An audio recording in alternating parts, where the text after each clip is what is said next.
Now turning to politics, one of the most closely watched election contests next year will be in Kentucky to see who will earn the spot as Kentucky's junior U.S. Senator as the senior Senator Mitch McConnell seeks retirement. Former Kentucky Senate Majority Floor Leader Damon Thayer was first elected to the state's upper chamber in 2003, shortly after Republicans had solidified their come-from-behind caucus numbers to gain control of the state Senate. In part two of my conversation with Thayer, he talks about the GOP primary in next year's U.S. Senate race in Kentucky and who he favors to win. And he holds no punches on his perception of some of the candidates' campaign missteps. It was an easy decision. I like Daniel Cameron very much, but I just don't think this is the race for him. His fundraising's been quite poor, and I think if he has another poor fundraising quarter, I think Daniel's going to have to look himself in the mirror and withdraw. I think that's something he should consider. If his fundraising continues to be weak, he should consider withdrawing and endorsing Andy Barr and do everything he can to keep Nate Morris from becoming the Republican nominee for the U.S. Senate. And what are the things that you think Nate Morris lacks? Authenticity. Why do you say that? Because he's coming off as this Trump MAGA conservative, and he spent his entire professional life endorsing woke policies and pushing for DEI and all the things that the Republican Party is not for these days.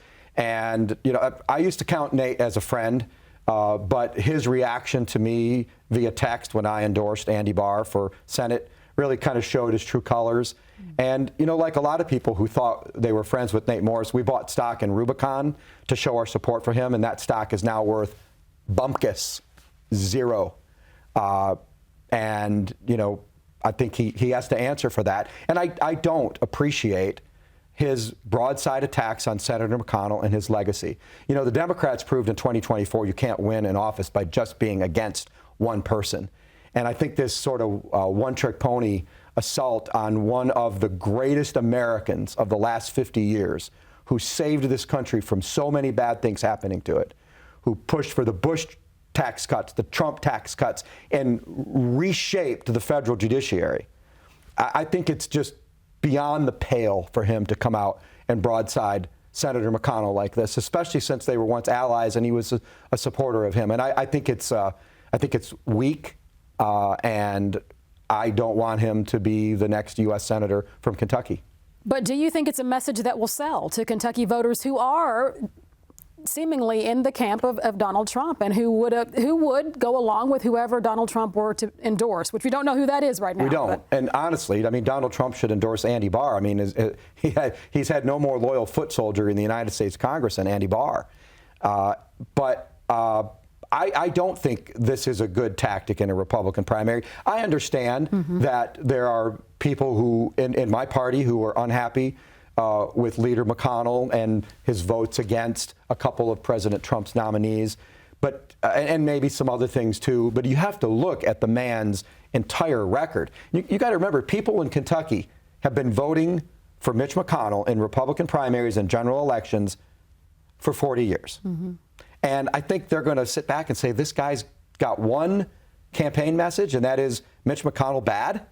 You know, and I think it's a little bit of McConnell derangement syndrome happening out there. And I think voters are pretty smart, and I think they'll look elsewhere. I just don't think it's a good message. And it's disappointing to see Nate take this approach. Next election cycle after 26, 27, governor, you in, you out? I think Jamie Comer is going to run for governor. Does he clear the field? I think he does, and I will be proud to support him. I've encouraged him to run publicly and privately. I think. You want to run with him? I don't know if I would do that or not. Maybe. I mean, I do.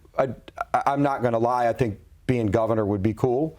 I think being close to a governor and helping them become the first Republican to serve 2 consecutive terms.